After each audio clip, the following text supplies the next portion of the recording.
We've already seen that spinning a coil inside a magnetic field induces a voltage which you can use to light up things. In this video, we're going to see exactly what that voltage depends on by building an equation for it, and we'll see how that voltage changes with time by drawing a graph. So here we are seeing the snapshot of the coils at different positions, and we can start by asking ourselves, why is there a voltage generated in the first place? Well, from Faraday's law, we know that whenever there is a change in the magnetic flux linked through the coil, there is an EMF induced.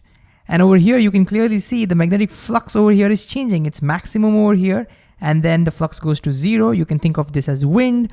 All the wind is passing through the coil over here, but over here, none of the wind is going through the coil. So flux is changing as the thing spins, and then this changing flux induces an EMF which acts like a voltage. Now, if you want to know exactly what the voltage depends on and what the equation for the voltage is, we need to first figure out how the flux is changing. So you know what we're going to do?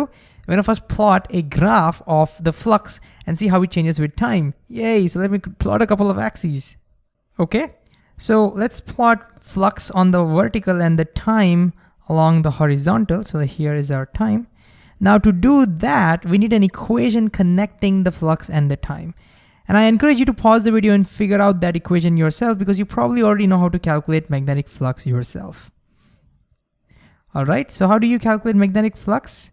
We calculate magnetic flux as whenever you have flat areas and uniform fields, we calculate as just N times the field strength B times the area of the coil A times cos of the angle between the magnetic field and the area. And be very careful with that. So the angle theta is the angle between the field vector and the area vector. Okay, over here, it looks like the angle is 90, but that's not theta. So you have to first draw an area vector. And if you draw that, the area vectors are always drawn perpendicular to the area. So we could draw an area vector like this. And so notice the angle over here is 0 because they're both parallel. Okay, so this is 0 angle. All right, so we can draw the area vectors everywhere, and then we can see what the angle between them is. And if I draw that over here, it will be down. So okay, let's draw that. See, as it is spinning, the area vector is turning as well. So it's down, left, comes up, and comes to the left, right? And so the angle is clearly changing. Theta is changing with time, and that's how the flux changes. So if I can now figure out how theta is changing with time, I get my equation I can plot. So how can I connect theta with respect to t? How can I make theta as a function of time? Well, this goes back to our rotational motion. Just like in linear motion, we can say distance covered equals speed into time. In angular motion, we can say angles covered equals angular speed into time. So what we can do is, let me rewrite this. So we can write phi b equals NBA times cos of, I can say that angles covered equals angular speed into time, just like distance equals speed times times. So angular speed into time. And now I can go ahead and plot this over here. So let's do that together. Let's first put some specific points. So let's say that this is the moment where t equal to 0, just to keep things simple. So let's assume this is our time t equal to 0. We start our clock at this point. So right now, what is our flux? Well, right now, theta is 0. I can directly look at theta is 0. Cos 0 is 1. And so the flux right now is going to be just NBA. And guess what? This is the maximum flux you can ever get, because the maximum value of cos is just 1.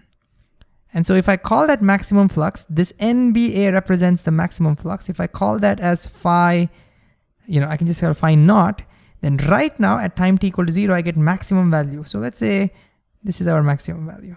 This is our phi naught. Okay, what about at this position?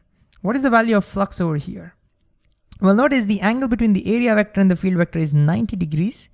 Cos 90 would be 0, right? So I can just look at this. I know the angle immediately, it's 90 degrees. The angle between the area vector and the field vector is 90 degrees. So cos 90 is 0, so I get 0 flux at this point. What about over here? The angle between the area vector and the field vector is 180 degrees. And therefore, I get -1. Cos 180 is -1. And so I get flux equals negative maximum. And so it will be somewhere over here.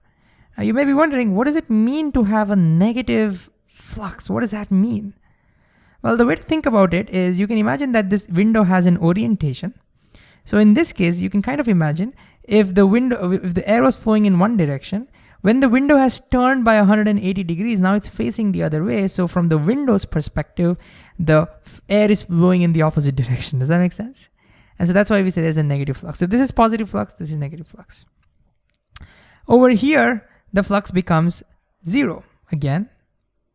And finally over here, the flux goes back to maximum.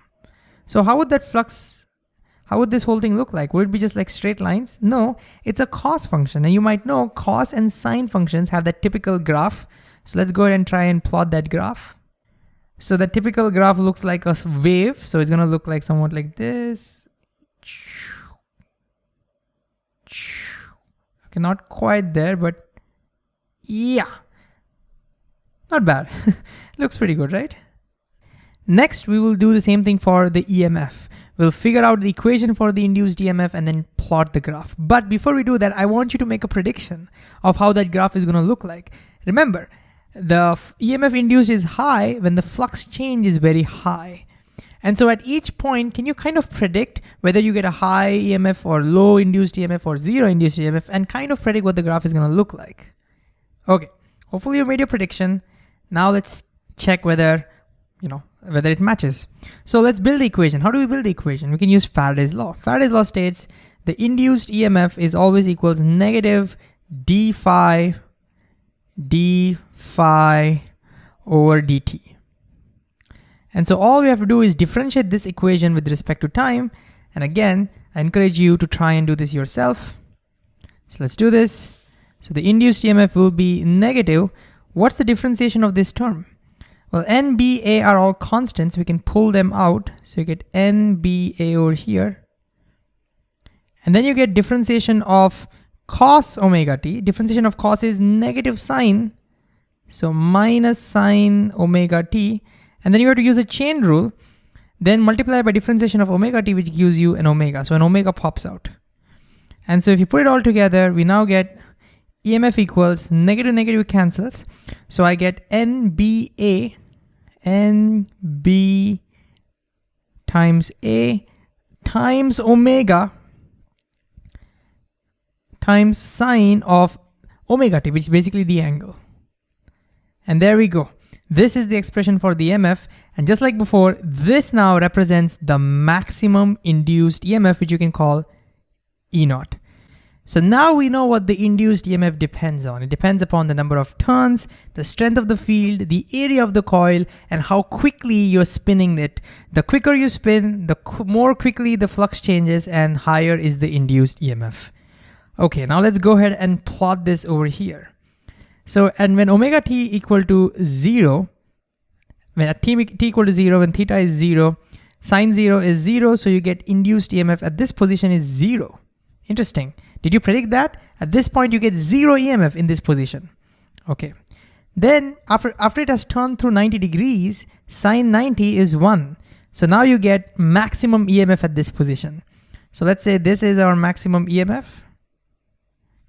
And so the maximum EMF will be somewhere over here. Then at this position, it has turned by an angle of 180 degrees. And so now you get sine 180 is again 0. So you get 0 here. And then at this point, you would have turned by 270 degrees. Sine 270 is minus 1. And so you get now negative maximum. So you get somewhere over here. And finally, by the time you come here, you would have turned by a whole 360 degrees. Sine 360 or 2 pi is 0. And so EMF becomes 0 again. So you have to plot that. Let's do this. Another sine wave is going to look somewhat like this. And so our EMF also is a sine graph. It fluctuates between positive E naught and negative E naught. And that's why we say it's an alternating voltage. So how long does it take to go from here to here? Well, it depends upon how long it takes to finish a rotation. So if you spin this 100 times per second, then our EMF will alternate between plus E naught and minus E naught 100 times per second. And this is what we call the frequency.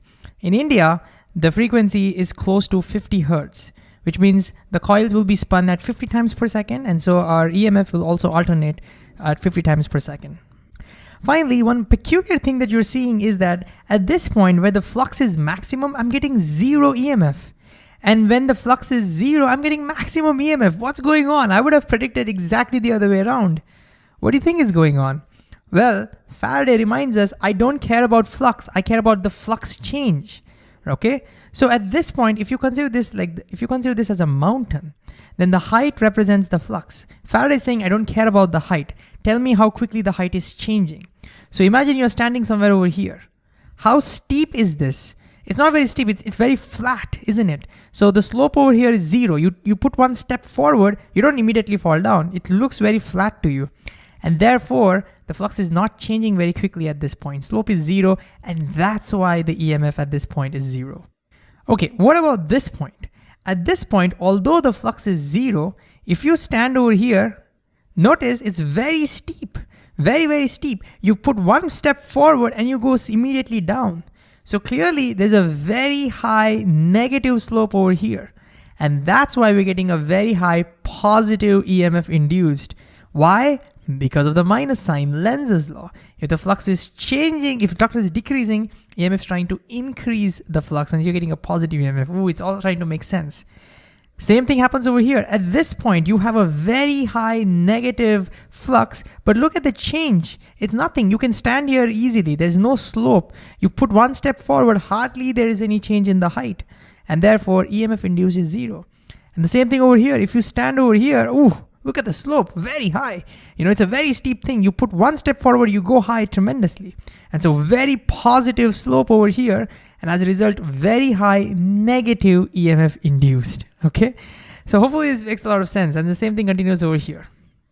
You get zero slope, and so you get zero EMF.